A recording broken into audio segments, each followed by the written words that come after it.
المس lectures میں خوش آمدید۔ اردو ادب سے باخبر رہنے کے لیے چینل کو سبسکرائب کریں۔ تو آج ہم بات کرنے والے ہیں ملک مقبول احمد کی کتاب 50 نامور ادبی شخصیات پر، اور اس میں سے ہم نے 10 ایسی شخصیات کا انتخاب کیا ہے جنہوں نے اردو ادب کو آپ کہہ لیں نئی شکل دی۔ جی، اور ہمارا مقصد صرف ان کے نام گنوانا نہیں ہے، بلکہ یہ سمجھنا ہے کہ یہ سب مل کر ایک مکمل تصویر کیسے بناتے ہیں۔ بالکل، صحافی، شاعر، مزاح نگار، محقق، یہ سب اردو ادب کے الگ الگ ستون ہیں۔ تو آج ہم یہی دیکھیں گے کہ یہ ستون ایک دوسرے سے جڑتے کیسے ہیں اور ان پر جو عمارت کھڑی ہے وہ کیسی نظر آتی ہے۔ یہ بہت دلچسپ زاویہ ہے، کیونکہ اکثر ہم ادیبوں کو الگ الگ خانوں میں رکھ کر دیکھتے ہیں، لیکن حقیقت میں ادب ایک ماحولیاتی نظام کی طرح ہے جہاں ہر شخص کا کام دوسرے پر اثر ڈالتا ہے۔ صحیح۔ ایک صحافی معاشرے کا جو نقشہ کھینچتا ہے وہی تو کسی افسانہ نگار کے لیے خام مواد بنتا ہے، اور ایک محقق جب پرانے متن کو زندہ کرتا ہے تو وہ نئے شاعروں کے لیے راستے کھولتا ہے۔ بالکل۔ تو آئیے اسی ماحولیاتی نظام کی پہلی کڑی سے شروع کرتے ہیں، یعنی صحافت سے۔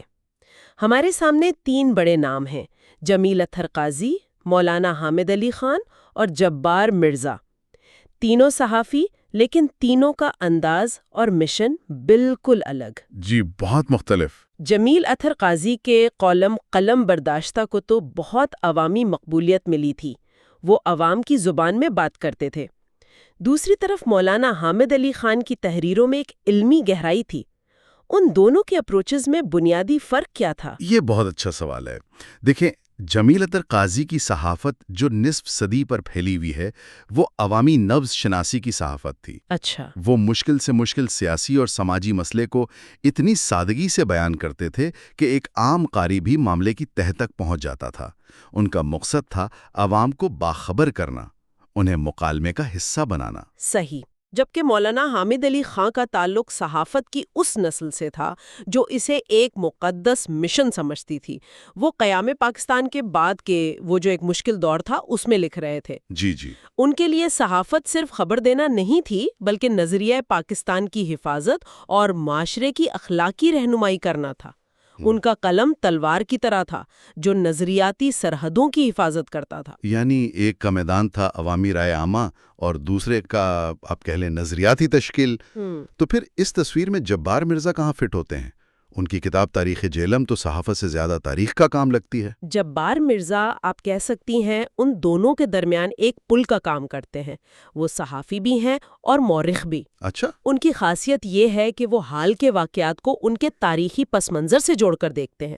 وہ قاری کو بتاتے ہیں کہ بھئی آج جو ہو رہا ہے اس کی جڑیں ماضی میں کہاں ہیں۔ واہ۔ تاریخ جہلم ہو یا تحریک پاکستان کے کارکنوں پر ان کا کام، یہ صرف تاریخ لکھنا نہیں بلکہ قومی حافظے کو محفوظ کرنا ہے۔ تو اگر قاضی صاحب بتا رہے تھے کہ کیا ہو رہا ہے اور مولانا صاحب کہ کیا ہونا چاہیے، تو جبار مرزا یہ بتا رہے تھے کہ ایسا کیوں ہو رہا ہے۔ بہت خوب، یہ تو زبردست تجزیہ ہے۔ اچھا، اب صحافت سے آگے بڑھ کر ان ادیبوں کی طرف آتے ہیں جنہوں نے معاشرے کی ناہمواریوں کو اپنا موضوع بنایا۔ یہاں بھی ہمارے پاس 2 بہت مختلف انداز ہیں۔ جی بالکل۔ ایک طرف پروفیسر جمیل آذر ہیں جن کا ہتھیار طنز و مزاح تھا، اور دوسری طرف حمید اختر جن کی تحریریں ترقی پسند تحریک کی وہ جو ایک بے باکی تھی اس کی عکاس تھیں۔ دونوں ہی سماجی نکات تھے، لیکن طریقہ کار میں زمین آسمان کا فرق تھا۔ بالکل۔ پروفیسر جمیل آذر ایک ماہر جراح کی طرح تھے۔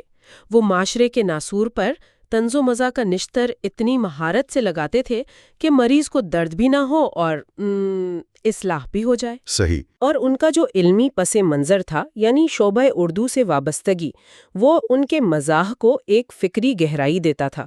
وہ صرف لطیفے نہیں سناتے تھے، ان کے ہر جملے کے پیچھے ایک گہرا سماجی شعور ہوتا تھا۔ لیکن کیا اس شائستہ طنز سے وہ اثر پیدا ہوتا تھا جو حمید اختر کی کھری اور بے باک تحریروں سے ہوتا ہوگا؟ حمید اختر کا تعلق ترقی پسند تحریک سے تھا۔ جو لوگ اس تحریک سے زیادہ واقف نہیں، ان کے لیے آپ بتا سکتی ہیں کہ اس کا بنیادی فلسفہ کیا تھا اور اس نے حمید اختر جیسے قلمکاروں کو کیسے شکل دی؟ دیکھیں، ترقی پسند تحریک کا بنیادی نعرہ تھا ادب برائے زندگی۔ اس تحریک سے جڑے ادیبوں کا ماننا تھا کہ ادب کو صرف حسن اور جمالیات تک محدود نہیں رہنا چاہیے، بلکہ اسے سماجی انصاف، مساوات اور عام آدمی کے حقوق کی آواز بننا چاہیے۔ اچھا۔ کار نہیں ہوتا تھا۔ ان کی کتاب کال کوٹری ان کی نظریاتی جدوجہد کی داستان ہے۔ تو جہاں جمیل آذر اشاروں میں بات کرتے تھے، وہیں حمید اختر سیدھی اور دو ٹوک بات کرنے کے قائل تھے۔ وہ معاشرتی برائیوں پر ہتھوڑا چلاتے تھے، جبکہ آذر صاحب انہیں نشتر سے ٹھیک کرنے کی کوشش کرتے تھے۔ مقصد یہ ایک، لیکن طریقے بالکل مختلف۔ یہ بہت دلچسپ نکتہ ہے۔ لیکن اس بے باکی کی وجہ سے کیا حمید اختر کو ادبی حلقوں میں مخالفت کا سامنا بھی کرنا پڑا؟ یقیناً کرنا پڑا۔ ترقی پسند ادیبوں کو ہمیشہ اسٹیبلشمنٹ اور روایتی حلقوں کی طرف سے مخالفت کا سامنا رہا ہے۔ انہیں قید و بند کی صحبتیں بھی برداشت کرنی پڑیں، جیسا کہ کال کوٹری سے ظاہر ہے۔ جی۔ لیکن ان ادیبوں کی خوبی یہی تھی کہ وہ اپنے نظریات پر ڈٹے رہے۔ انہوں نے مقبولیت یا مراعات کے لیے کبھی اپنے اصولوں پر سمجھوتا نہیں کیا، اور اسی سچائی کی وجہ سے آج بھی ان کی تحریروں میں ایک خاص توانائی اور اثر پایا جاتا ہے۔ معاشرتی حقیقت نگاری کی بات ہو رہی ہے تو اب ہم کہانی سنانے والوں کی طرف آتے ہیں۔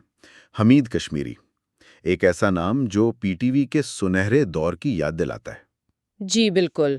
انہوں نے افسانے سے آغاز کیا، لیکن ان کی اصل پہچان ڈرامہ نگاری بنی۔ ان کے کام کی کیا خاصیت تھی کہ ان کے ڈرامے گھر گھر میں دیکھے جاتے تھے؟ حمید کشمیری کی سب سے بڑی طاقت تھی ان کا گہرا مشاہدہ۔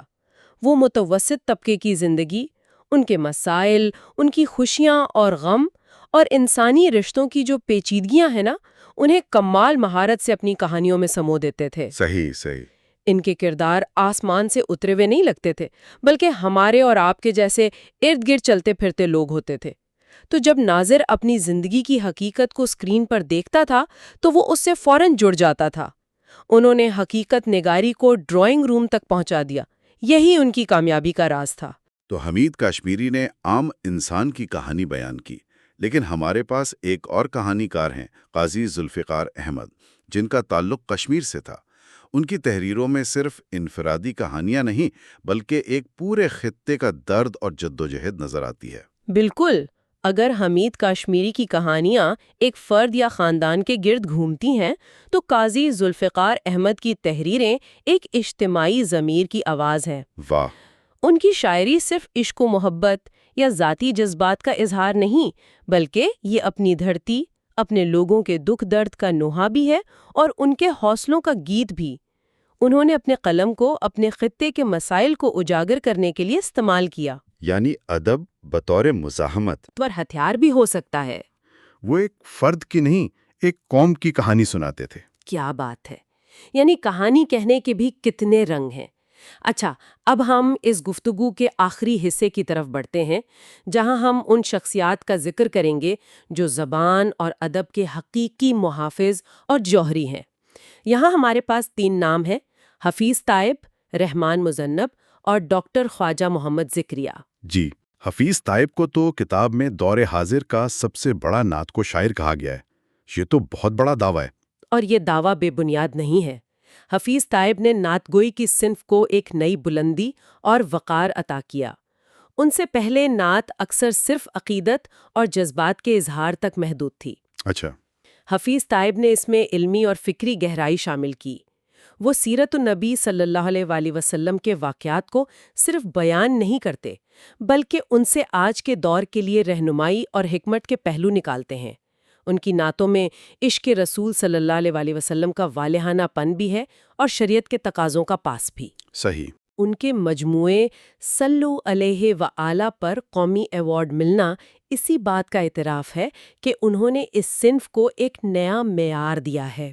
اور اسی شعری روایت میں دوسرا نام رحمان مذنب کا ہے۔ کتاب کے مطابق وہ ایک درویش صفت شاعر تھے۔ ان کا نام شاید اتنا مشہور نہیں، لیکن ان کا کام بہت ٹھوس ہے۔ یہ شہرت سے دوری اور خاموشی سے کام کرنے کا رویہ، یہ کسی شاعر کے لیے کتنا اہم ہے؟ یہ بہت اہم ہے۔ رحمان مذنب جیسے شاعر ادب کے وہ گمنام سپاہی ہیں جو نمود و نمائش سے دور رہ کر خالص تخلیقی کام کرتے ہیں۔ ان کی شاعری کسی وقتی فیشن یا نعرے بازی کا نتیجہ نہیں ہوتی، بلکہ یہ گہرے مطالعے، مسلسل ریاضت اور سچے تخلیقی تجربے کی پیداوار ہوتی ہے۔ اچھا، ان کے کلام میں آپ کو کلاسیکی شعری روایت کا احترام بھی ملے گا اور جدید دور کی حساسیت کا اظہار بھی۔ ایسے شاعر شاید میڈیا کی سرخیوں میں نہ رہیں، لیکن ادب کی تاریخ میں ان کا کام ہمیشہ زندہ رہتا ہے۔ کیونکہ وہ حقیقی ہوتا ہے، خرا ہوتا ہے۔ اور اس تمام ادبی خزانے کو آنے والی نسلوں کے لیے محفوظ کرنے کا کام کون کرتا ہے؟ یہاں ڈاکٹر خواجہ محمد ذکریہ کا نام سامنے آتا ہے۔ 80 سے زائد تصانیف، یہ تو ایک ادارے کا کام لگتا ہے جو ایک فرد نے انجام دیا۔ بالکل، وہ خود ایک ادارہ تھے۔ ڈاکٹر خواجہ محمد ذکریہ کی خدمات کا سب سے اہم پہلو اردو تحقیق اور تدوین کے معیار کو بلند کرنا ہے۔ تدوین سے کیا مراد ہے؟ اسے تھوڑا آسان لفظوں میں سمجھائیں۔ دیکھیں، تدوین کا مطلب ہے پرانے بکھرے ہوئے متن کو، مثلاً غالب یا اقبال کے کلام کو اکٹھا کرنا، ان کی تاریخی اور سائنسی بنیادوں پر تصحیح کرنا اور ضروری حوالوں کے ساتھ اس طرح پیش کرنا کہ آج کا قاری اسے آسانی سے سمجھ سکے۔ اچھا، جیسے کوئی ماہر آثار قدیمہ کرتا ہے؟ بالکل وہی، یہ ایک ادبی آثار قدیمہ کے ماہر جیسا کام ہے۔ انہوں نے کلاسیکی ادب کے خزانوں کو وقت کی گرد سے صاف کر کے نئی نسل کے ہاتھوں میں تھما دیا ہے۔ ان کے بغیر ہمارا ادبی ماضی شاید اتنا واضح اور قابل رسائی نہ ہوتا۔ تو آج کے اس گفتگو کو سمیٹتے ہوئے ہم نے دیکھا کہ کس طرح صحافی معاشرے کی نبض پر ہاتھ رکھتے ہیں، سماجی نقاد اسے آئینہ دکھاتے ہیں، کہانی کار اس کے دکھ سکھ بیان کرتے ہیں، شاعر اس کے جذبات کو زبان دیتے ہیں، اور محقق اس سارے ورثے کی حفاظت کرتے ہیں۔ جی، یہ سب مل کر اردو ادب کی ایک مکمل اور متحرک تصویر بناتے ہیں۔ بالکل۔ اور ان تمام 10 شخصیات میں ایک بات مشترک ہے، وہ ہے اپنے کام سے غیر معمولی لگن، خلوص اور ایک مقصد کا احساس۔ انہوں نے صرف اپنے لیے نہیں لکھا، ان کا کام معاشرے، ادب اور آنے والی نسلوں کے لیے تھا۔ صحیح۔ ان کی زندگیاں ہمیں بتاتی ہیں کہ بڑا ادب صرف لفظوں کا کھیل نہیں ہوتا، اس کے پیچھے گہرا مشاہدہ، فکری پختگی اور انسانیت سے گہری محبت کا جذبہ کار فرما ہوتا ہے۔ ویسے ان عظیم ادیبوں کے کارناموں پر غور کرنے کے بعد ایک سوال ذہن میں آتا ہے۔ یہ سب اس دور میں لکھ رہے تھے جب کتاب اور اخبار کی ایک خاص اہمیت تھی۔ آج کا یہ جو ڈیجیٹل دور ہے، جہاں ہر چیز فوری ہے اور توجہ کا دورانیہ سکڑ کر چند سیکنڈز کا رہ گیا ہے، صلاحیت رکھتے ہیں جیسا کہ ان شخصیات کے دور میں تھا؟ اس پر ضرور سوچیے گا۔